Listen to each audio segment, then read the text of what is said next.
चुनरिया मोर। ए मैया बंसिया बजाई के बनाई के दीवाना रंगे है चुनरिया मोर।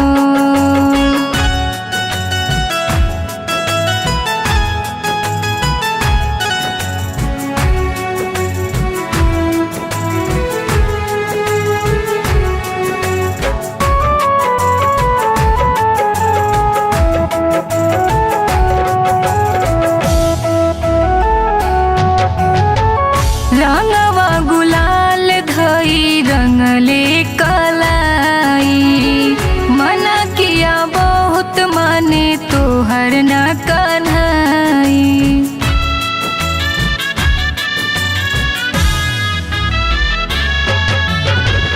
रंगवा गुलाल धई रंगले कलाई, मना किया बहुत माने तोहर न कन्हई।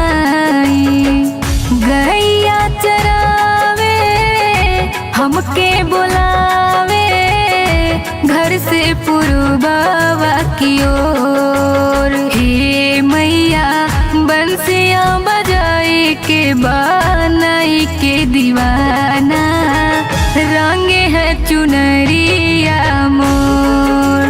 हे मैया बंसिया बजाई के बनाई के दीवाना रंगे है चुनरिया मोर।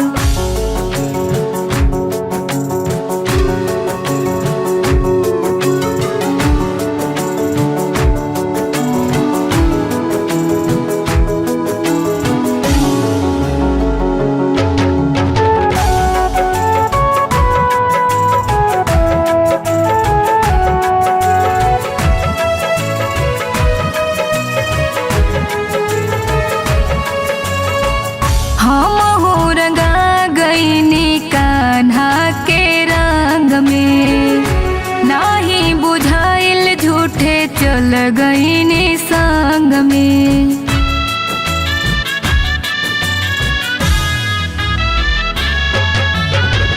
हम हो रंगा गईनी कान्हा के रंग में, नाही बुझाइल झूठे चल गईनी संग में।